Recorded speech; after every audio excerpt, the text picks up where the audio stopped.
নমস্কার, সবাইকে স্বাগতম আজকে নতুন আরেকটা ভিডিওতে। এই ভিডিওতে আমি আপনাদেরকে দেখাবো যে প্রক্সি চেইন এবং ভিপিএন ব্যবহার করে আপনি কিভাবে আপনার পার্সোনাল আইপিটা হাইড করতে পারেন এবং যে কোনো দেশের আইপি ব্যবহার করে আপনি ডার্ক ওয়েবে প্রবেশ করতে পারেন টর ব্রাউজারের মাধ্যমে বা যে কোনো ব্রাউজারের মাধ্যমে আপনি ডার্ক ওয়েবে প্রবেশ করতে পারেন। তো ডার্ক ওয়েবে প্রবেশ করাটার বিষয়টা আগের ভিডিওতে আমি দেখাইছি, ডার্ক ওয়েব কীভাবে টার্মিনালের মাধ্যমে সার্চ করা হয়। চাইলে আপনার আমার আই বাটনে ক্লিক করে ভিডিওটা দেখে নিতে পারেন।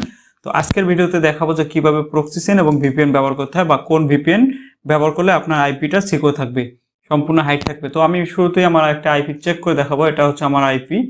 আপনারা এইখানে এই ওয়েবসাইটে চলে যেতে পারেন অথবা আমি লিঙ্কটা ডিসক্রিপশন বক্সে দিয়ে দেবো। আপনারা এখান থেকে যে আপনার পার্সোনাল আইপিটা চেক করে নেবেন। তো এই আইপি ব্যবহার করা হয় বা ভিপিএন ব্যবহার করার একটাই কারণ যে যারা হ্যাকিংয়ের কাজ করেন তাদের ব্যক্তিগত তথ্য লুকাই রাখার জন্য তার আইপি অ্যাড্রেসটা হাইড করতে হয় এবং এর জন্য ভিপিএন অথবা প্রক্সি ব্যবহার করতে হয়। দেখা যায় কেউ কেউ পেড ভিপিএন ব্যবহার করে অথবা কেউ ফ্রি ভিপিএন বা ফ্রি প্রক্সি ব্যবহার করে। তো আমি যদি প্রথমে আমার টার্মিনালে চলে যাই, টার্মিনালে যাওয়ার পরে এইখান থেকে sudo APT install proxy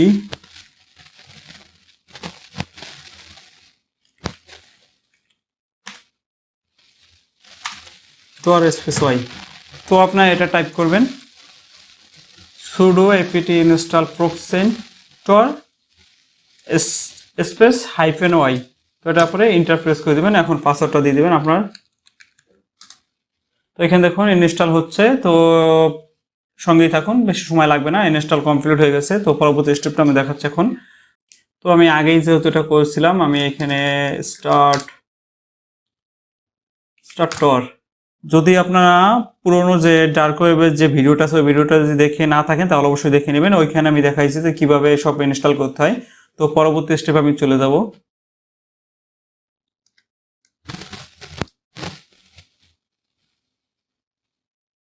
status tor। আপনারা ওইখানে দেখছেন যে আমি এইসব তথ্য সব কিছু দেখাইছি। এখানে দেখুন লোকেট অ্যাক্টিভ আছে, এখানে ডিজেবল দেখাচ্ছে। তো বাকিগুলো ডিজেবল দেখাচ্ছে। এখানে অ্যাক্টিভ আছে কত 37 সেকেন্ড আগে, 37 সেকেন্ড আগে আমার এখানে অ্যাক্টিভ ছিল। এই দেখুন টর active.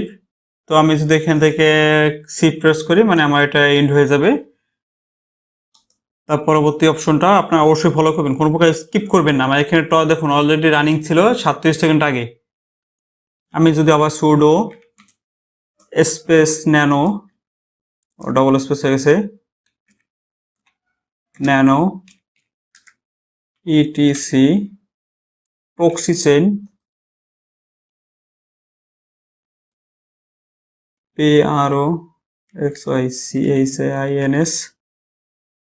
proxychains.config।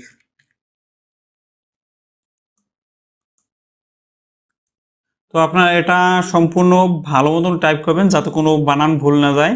Etc proxy chain .conf, এখান থেকে ইন্টারপ্রেস করব। দেখুন এখানে আমার ইন্টারপ্রেস করার পরে আমার পরবর্তী অপশনগুলো চলে এসেছে। এখানে লাইন আছে 65টা লাইন আছে, আপনারা লাইনগুলো চেক করে নিতে পারেন।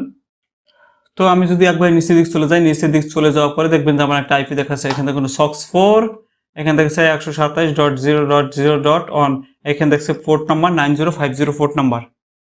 যদি আপনি SOX4 ব্যবহার না করেন তাহলে SOX5 করতে পারেন, SOX5। আপনি সেম আইপি গুলো এখানে দিয়ে দেবেন 127.0.0.on স্পেস 9050।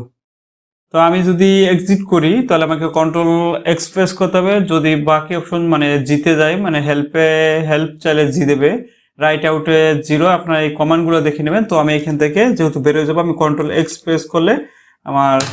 তো আমি যদি এখন ফায়ারফক্স ওপেন করি, দেখুন আমি যদি প্রক্সি চেইনের মাধ্যমে ফায়ারফক্স ওপেন করি,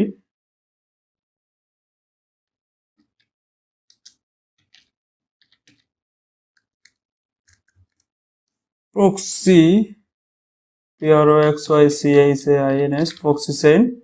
আমি যদি ফায়ারফক্সটা ইনস্টল করি,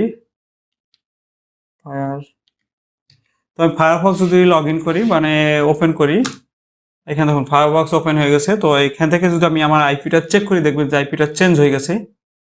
তো তোমার ব্রাউজারটা ওপেন হয়ে গেছে। তো ব্রাউজার মাধ্যমে যদি আমি এখন আমার আইপি অ্যাড্রেসটা চেক করি তাহলে অবশ্যই দেখবেন যে চেঞ্জ হয়ে গেছে। তো আপনারা চাইলে এভাবে আপনার টার্মিনালের জন্য বা আপনার ব্রাউজারের জন্য এভাবে আইপি অ্যাড্রেস চেঞ্জ করতে পারেন।